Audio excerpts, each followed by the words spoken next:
everybody, and welcome to the Cinefile Reviews. We're talking about Killers of the Flower Moon this week. Jake and I got to go see this with Tanner. Actually, what was it, opening night? Yeah, it was Friday. It had been opening. Obviously, previews are Thursday nights, but we went and saw this behemoth 3-hour and 26-minute long film. Woo. We're going to do some opening thoughts. Jake, what are your opening thoughts on Killers of the Flower Moon? Opening thoughts, this is a good movie that is too long. I wanted to have an open mind. I wanted to like it more than I did.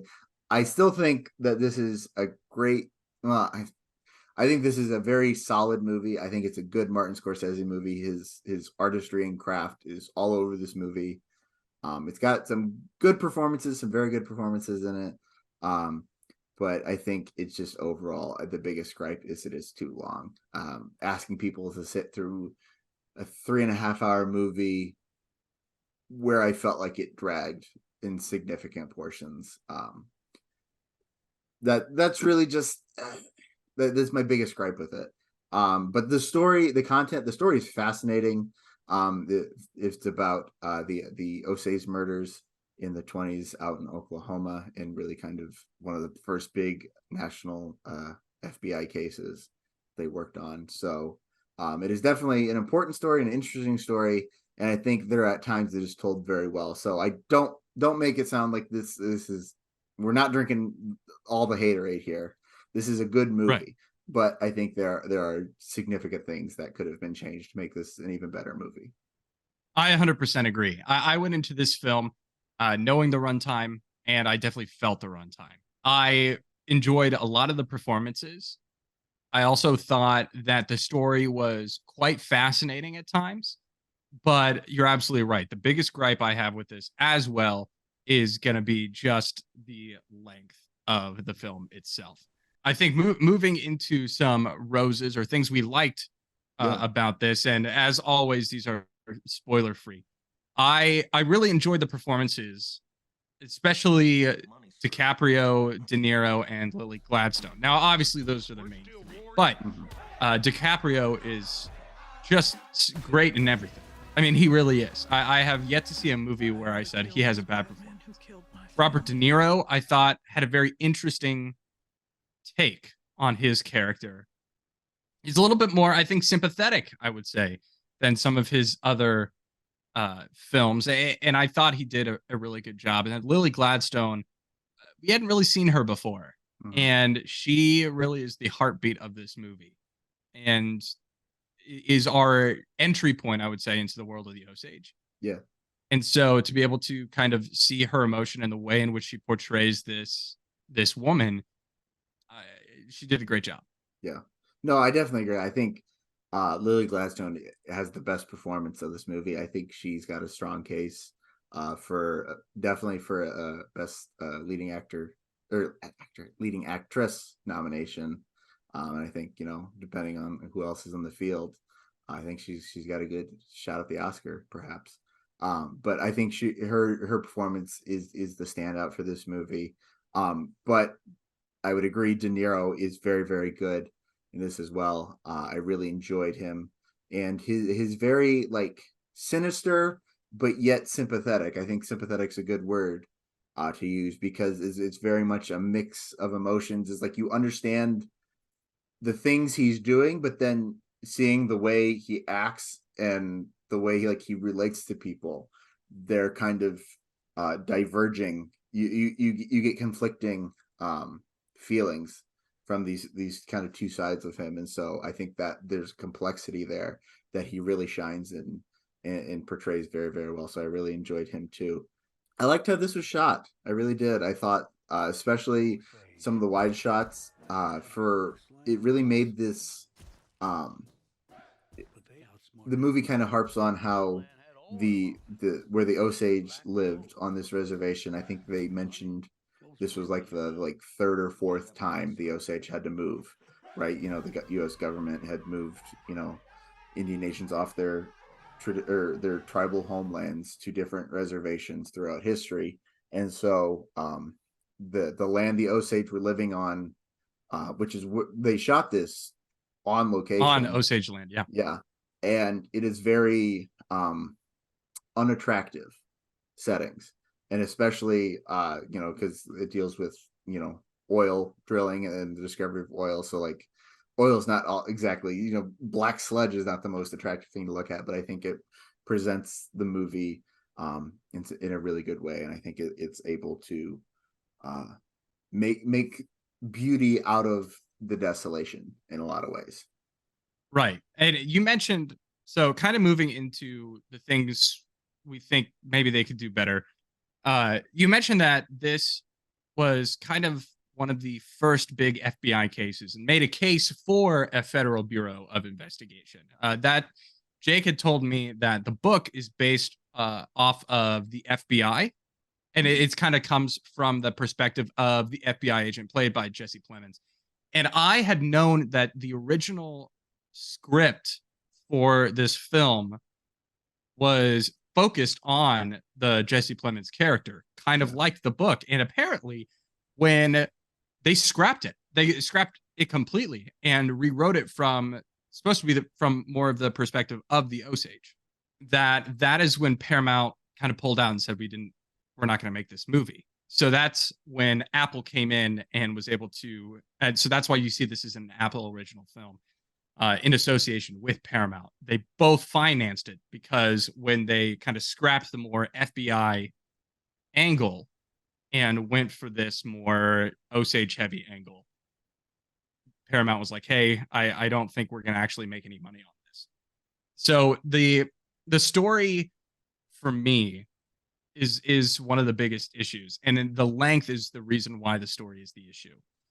One of the things I truly believe, and it's not always the case, there are always exceptions to rules, but you need to have a very strong narrative through line, especially when you have a very long movie. Mm-hmm. Because by the end of the film, you're not necessarily going to remember the very beginning of it. So you need to have a strong narrative through line that then you can build and branch off of. But as an audience, you always need to have the ability to go back to that main through line and know very strong, be very confident in what the main story is supposed to be. What is the log line of this film?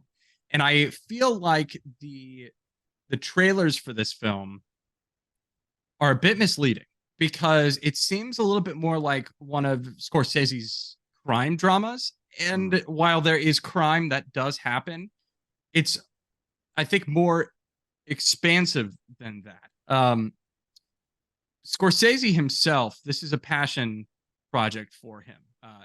This story is something he views as very important. Not a lot of people know about it, and he wants people to know about it. And so he kind of just throws these broad strokes at us, which these are important strokes.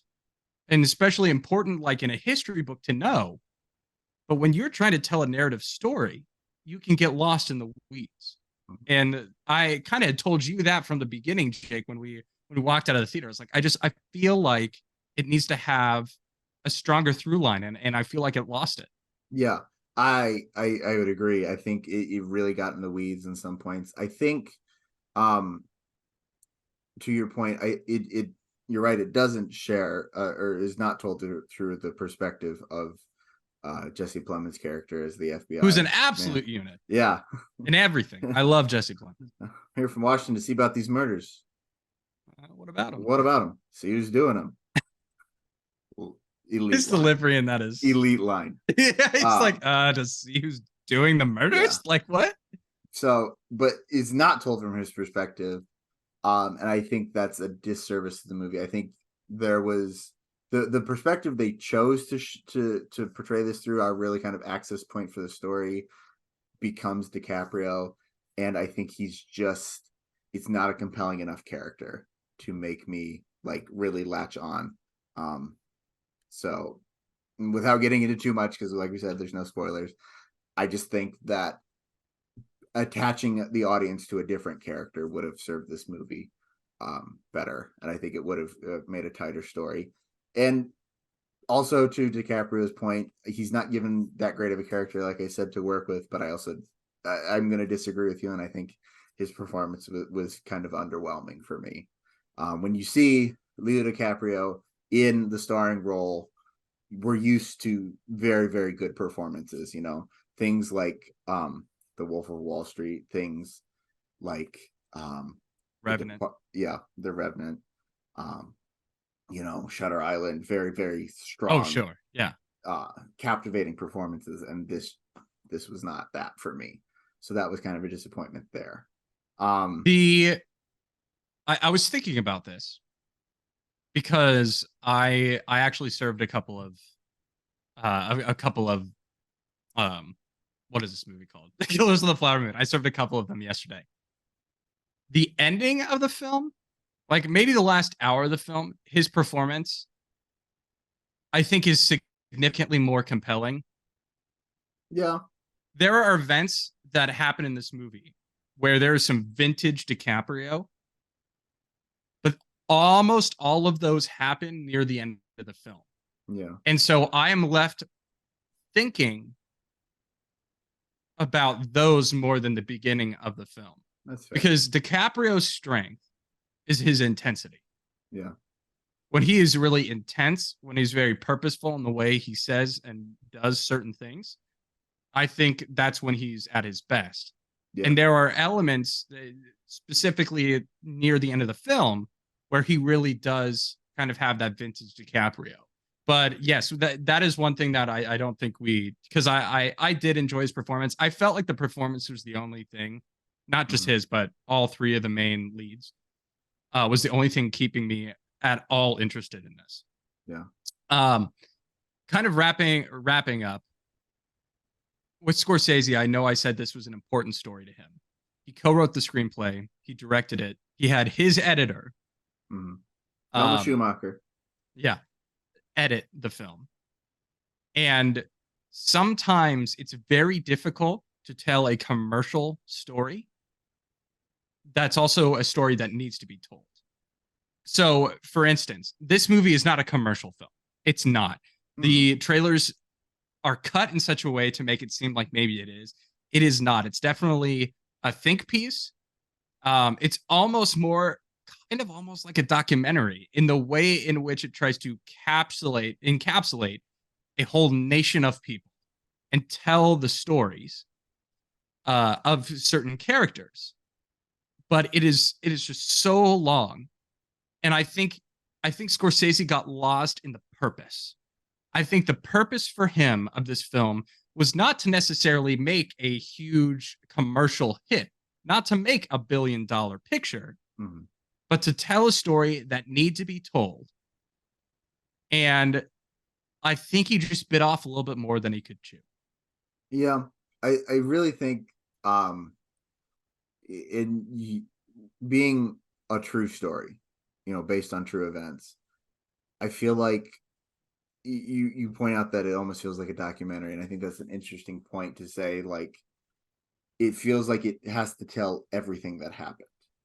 Yes, but we've talked about it in some of our earlier or full-length podcasts, where stories that are or movies that are based on true events take some narrative license or creative license, and I think this could have used a little more creative license when it because they're really I don't know the exact story, but it doesn't seem like there's a lot. It could have used some creative license to just condense the story, or to give us like a like, not montage, but like montage-esque kind of exposition to kind of, and then drop us in media race. You with me? Sure. Like, give us like a boom, all these things are happening, or all these things have happened, and drop in to kind of like catch us up, kind of cliff notes, like where we are in the story, and then like find like the inciting incident, and then just chug on from there. Sure. Before we do final thoughts, I did want to mention the very end of this film was very unique, and I actually liked it a lot. And I know when we talked originally, Jake, you weren't a huge fan of it. Yeah, is that still the case? No, I definitely have changed my idea. The more we talked about it, it felt it takes us to a different narrative place. Like it's so unique. It is so like out of left field, but the more we talked about it and the more I realized what purpose it served, I actually really, really like it. I think it is very smart. And you brought this up when we talked about it leaving the theater, that it was so neat that Martin Scorsese himself has the final word. He has the final word. And for such a personal and an important film to him personally, I know that hearing him talk about it, I think that's just really, really cool. And as much as I respect him as a filmmaker, I think that was really that's really personal that I've not seen from him in a lot of his earlier work. Yeah. So there were definitely some positives. There are definitely some negatives. Moving into final thoughts, Jake, what are your final thoughts on Killers of the Flower Moon? Final thoughts. It is a good movie. Don't get me wrong. It is a good movie. And if you like think pieces, if you like historical epics, historical dramas, if you really like the 1920s, or just learning about new parts of history, I think this will be a movie that you'll enjoy once you can swallow that almost 3.5 hour runtime. Yeah, and if you like the 1920s, why? I don't like the 1920s. I think this time period is not interesting to me at all. So please let us know in the comments down below why you like the era of the 20s, because to me, it sucks. There are no movies. I mean, there are movies, but there aren't I can't, I don't live in a movie theater. I couldn't just watch them all day. That's what I do. I watch movies. I rewatch movies. You can't rewatch movies. There's no Jimmy John's. There's no Spindrift or 4-Day. I don't know. I just came up with a restaurant. That's the last. Oh my gosh. Are we how many places are we plugging in this episode? We need sponsors. I'm kidding. I'm kidding. But basically, my final thoughts. This is a movie that is bogged down by its own purpose. It's a film that if you want to go in and learn more about a culture, it's a movie you want to watch. It's a film that has some great performances from some of the people at the top of their field. But the thing I will say is it is 3.5 hours. Mm-hmm. And honestly, I can't believe I'm saying this. This is not a movie I'd recommend you see in theaters. I do not think it needs to be seen in theaters. Just wait for it's going to come out on Apple TV after this because it's an Apple original. Yeah. Would you agree? Or I like seeing it on the big screen because I like the cinematography of it, but I can understand the ability to pause this movie and take a bathroom break or even just get up and stretch would have been nice. Yes. But the real question is for you folks. Have you seen Killers of the Flower Moon? Are you waiting for it to drop on streaming? Are you going to go second weekend? I'm sure the second weekend drop off for this film is going to be significant. Let us know your thoughts, spoiler free as always, down in the comments down below. For Jake Biller, I'm Ben Sparrow. Thanks so much for watching the Cinefile Reviews. We'll see you back here next week. And cut.